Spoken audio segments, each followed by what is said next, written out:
everyone and welcome to UZ Report World News Broadcasting with me, Davron Jumayev. Uzbekistan's GDP grew by 3% during the first quarter, down 1.6% year-on-year. Lawmakers heard during a parliamentary session on May 26. The volume of economic output amounted to $12.1 billion. In the first 3 months of the year, the country also saw a 3.8% increase in industrial growth, an expansion of 0.5% in the construction sector, and 3.1% gain in agriculture, forestry and fishing, and a 2.8% gain in services. Annual inflation amounted to 10.9%. State budget revenues were $3.1 billion, with expenditures reaching $3.2 billion. Uzbekistan closed the first quarter with a budget deficit of $17.7 million, or 0.1% of GDP. Public debt as of April 1st stood at $23.4 billion, or 40.5% of GDP. State domestic debt amounted to $2.2 billion, or 3.7% of GDP, while the country's external debt reached $21.2 billion, or 36.8% of GDP. Uzbekistan and Afghanistan plan to sign an agreement on preferential trade by the end of the year, which would allow to increase the volume of trade turnover several times. The two countries also intend to accelerate the implementation of the project for the construction of the Surkan-Puli-Kumri power transmission line.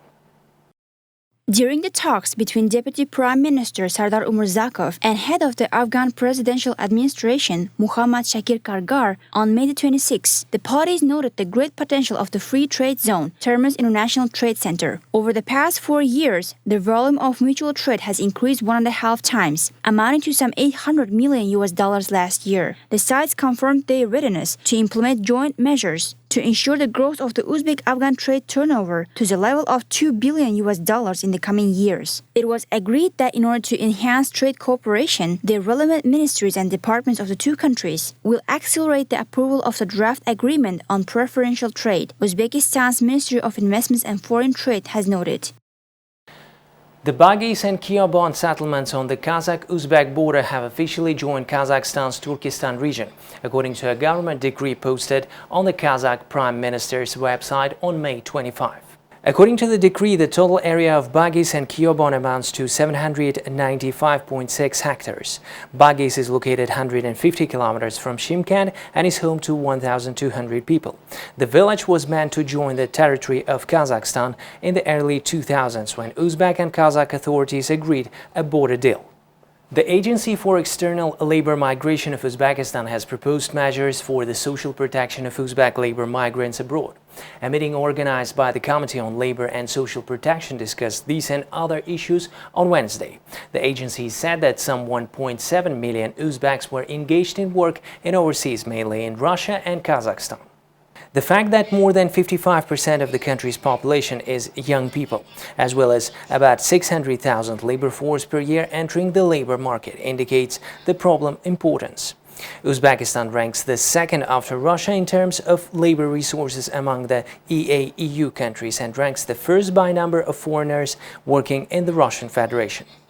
Uzbekistan has considerably improved its positions in a range of international ratings on socio-economic and political spheres. At the recent meeting of the Republican Council for Working with International Ratings and Indices, the agenda for 2021 in the sphere was reviewed.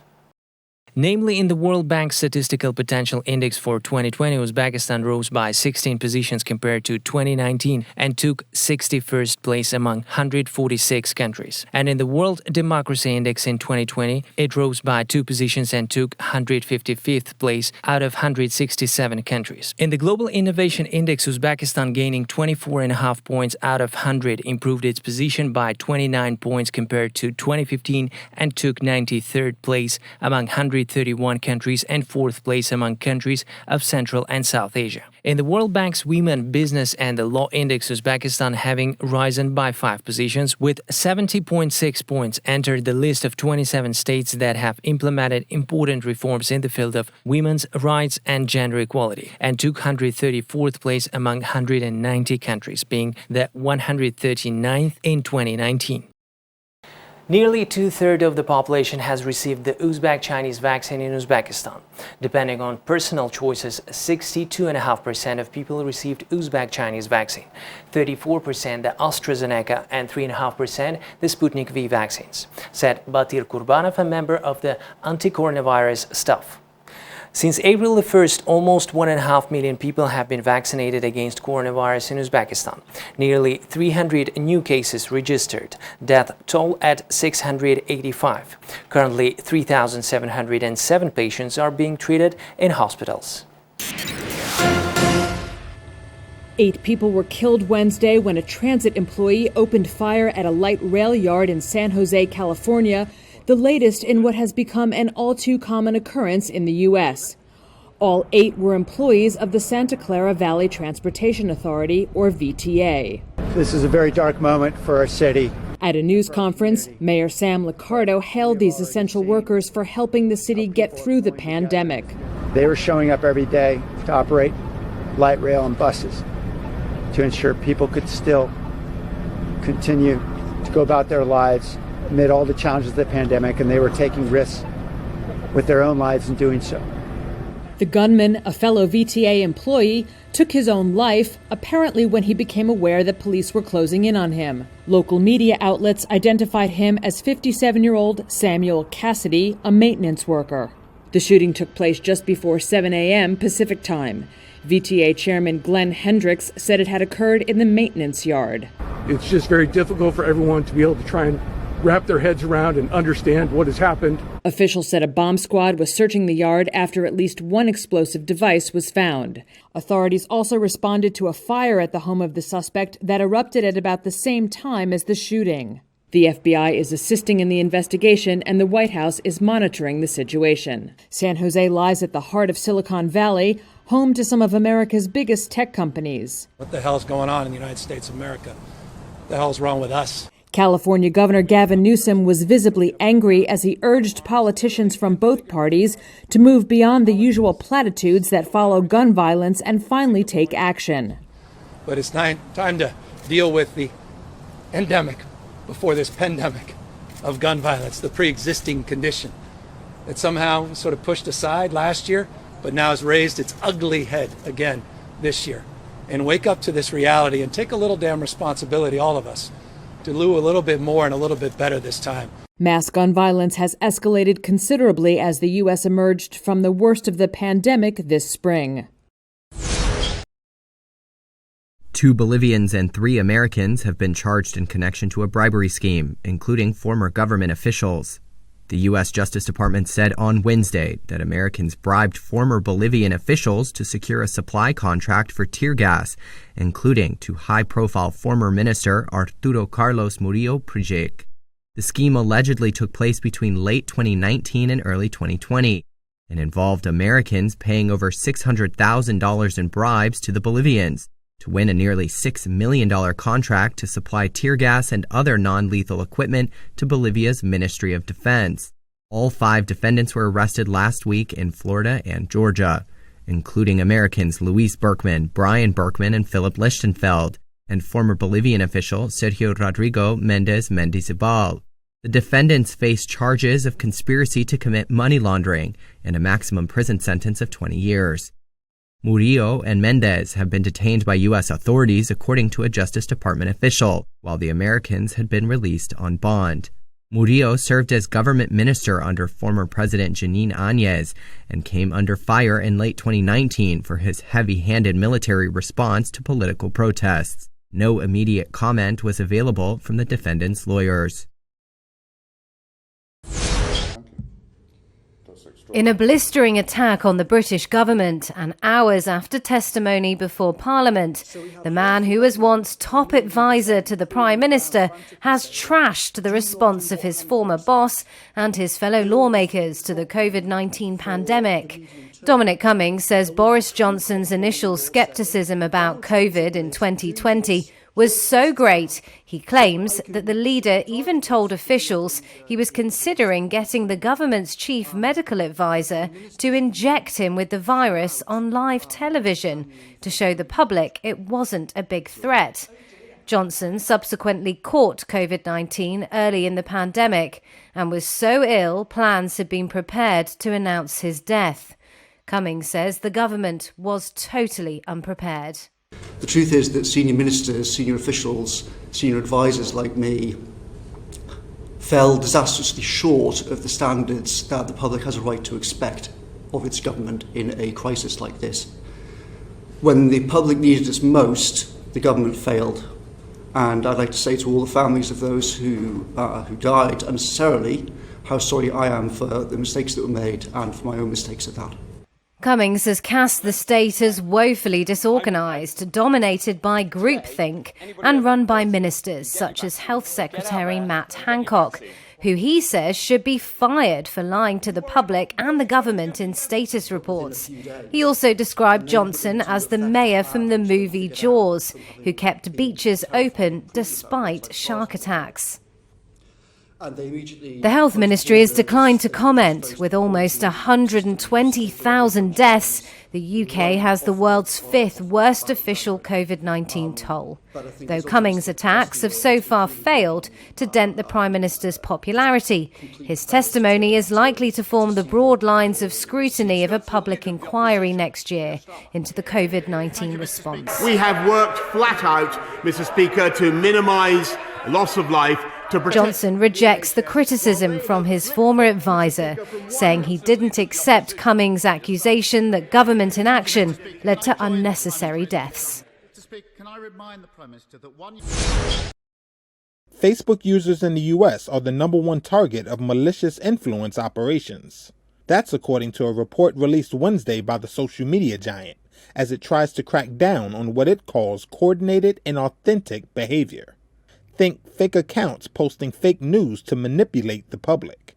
Facebook said the U.S. tops the list of nations most frequently targeted by foreign deceptive influence ops. And the report said not all of the malign content comes from abroad. The U.S. ranks second for domestic influence campaigns. Facebook began cracking down on these influence operations after 2016.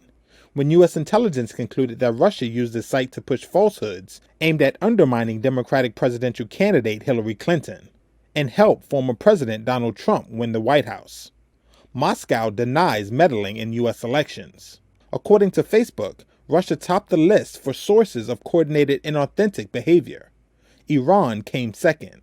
The company also said that about half of the coordinated influence campaigns are the work of domestic, not foreign networks targeting the U.S. Facebook said they were operated by conspiratorial or fringe political actors, PR or consulting firms, and media websites. The country most gripped by domestic influence campaigns is Myanmar, where Facebook posts by government-aligned accounts have been blamed for fueling widespread violence against a Muslim minority.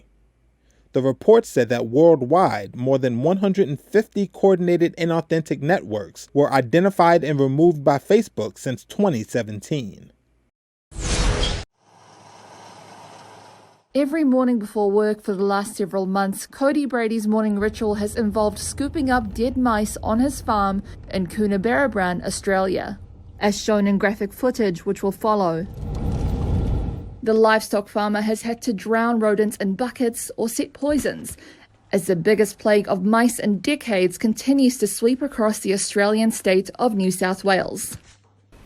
The smell is rotten. Like, the live smell of a mice is, terrible, but the dead smell's, 10 times worse. And so I've been baiting, which, I don't really like baiting because of the effects of the wildlife and that. Like, because I do live in a really nice area with lots of wildlife and that.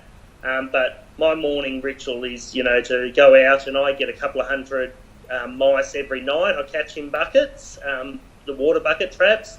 I've got about 15 bait stations, and I spend at least an hour every morning and every night picking up dead mice, like to, reduce that risk of the, the wildlife, getting hurt. The region has been battling a mice plague for several months now, after heavy rains relieved the country's worst drought in 50 years. The wet weather helped produce the country's largest ever grain crop, providing ample food for mice. In May, New South Wales State offered farmers free bait to deal with the problem. But the size of the outbreak has led to calls on the government to allow the use of bromadiolone, a toxic poison currently banned in Australia. There are concerns, however, over unintended consequences for other wildlife. Ford is turbocharging its drive to electrify its lineup. The number 2 U.S. automaker said Wednesday it aims to have all electric vehicles make up 40% of its global volume by 2030, in a move to have investors value it more like a technology company. Toward that end, it plans to boost spending on electrification by more than a third to over $30 billion. Facing pressure to cut vehicle emissions, global automakers are racing to shift their gas-powered lineups to all-electric power. Ford rival General Motors has said it aspires to halt U.S. sales of gasoline-powered passenger vehicles by 2035. The Detroit automaker said last year it was investing $27 billion in electric and autonomous vehicles over the next 5 years. Some analysts say Ford is trailing its rivals in the electrification race. But Ford disagrees, pointing to its fully electric Mustang Mach-E crossover launch. Just last week, the company unveiled its fully electric F-150 Lightning truck.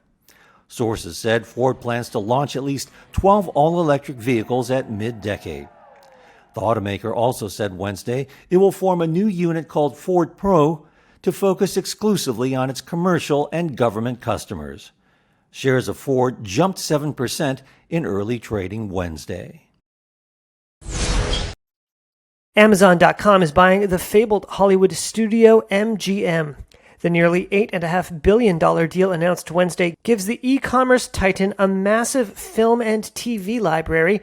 It's an arsenal of entertainment Amazon can use to compete against streaming rivals, and its biggest acquisition since it bought Whole Foods for $13.7 billion in 2017. An executive at Amazon Studios said, quote, "The real financial value behind this deal is the treasure trove of intellectual property in the deep catalog that we plan to reimagine and develop together with MGM's talented team."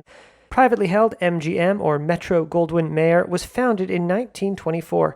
The studio behind classics from Gone with the Wind and The Wizard of Oz and the James Bond franchise also owns the Epix cable channel and makes the TV shows Fargo, Vikings, and Shark Tank. Amazon's Prime Video faces a long list of competitors, including Netflix, Disney+, HBO Max, and Apple TV. The companies are aggressively spending and expanding in international markets, aiming to capture the shift to binge-watching shows online.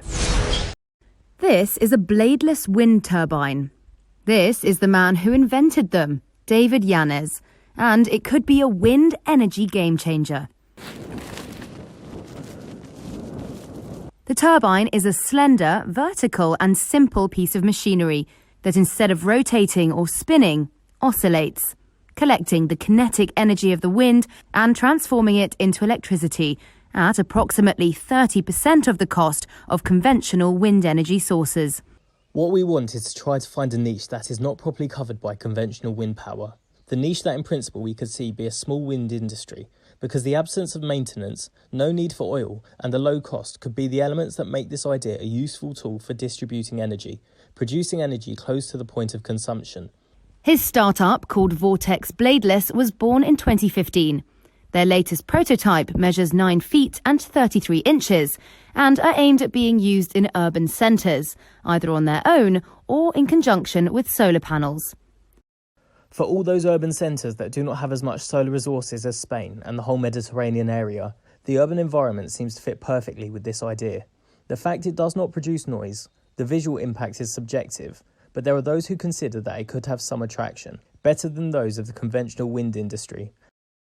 Yanez estimates that with a suitable investor, they could commercialise their prototypes in 12 to 18 months. In the long term, he hopes that his invention can be used in the offshore wind industry. Banking giant HSBC said it will end its US mass market retail banking. Late Wednesday, it said it will start by selling some parts of its business and winding down others. Europe's biggest bank has for years struggled in some European and North American markets, up against competition from larger domestic players. In a statement, the bank said it would exit retail banking for most individual and small business customers, but it will retain a small physical presence in the US to serve its wealthy clients. Citizens Bank, part of Citizens Financial Group, has agreed to buy HSBC's East Coast personal and small business banking business. That includes 80 branches, and its West Coast business is set to be bought by Cathay Bank, according to HSBC and separate statements from the banks. These did not say what the two US headquartered banks paid for the businesses.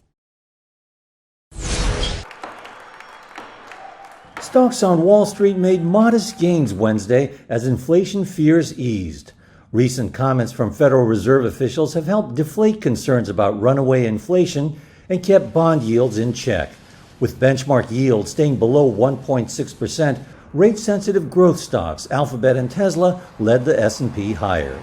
Piper Sandler Chief Market Technician Craig Johnson. I think the Fed has done a very good job historically predicting inflation. And you've had Fed Clarida out there, and several of the presidents out there talking about this is all transitory. So a lot of investors are sort of, drinking the Kool-Aid at this point in time that all these inflationary fears are transitory. The Dow closed flat. The S&P inched up 0.2%, and the Nasdaq rose 0.6%. Among the top gainers on the Nasdaq and S&P 500, Amazon. The online retailer said it's paying more than $8 billion to buy MGM. Amazon gets a huge film and TV show library that'll ramp up competition with the likes of Netflix and Disney+. A report saying that Amazon is considering launching brick-and-mortar pharmacies in the U.S. dragged down shares of drug retailers Walgreens, CVS Health, and Rite Aid. Investors drove shares of Ford up more than 8%. The number 2 U.S. automaker unveiled plans to boost spending on electrifying its vehicles by more than a third. These were the top headlines for today. Stay safe and goodbye.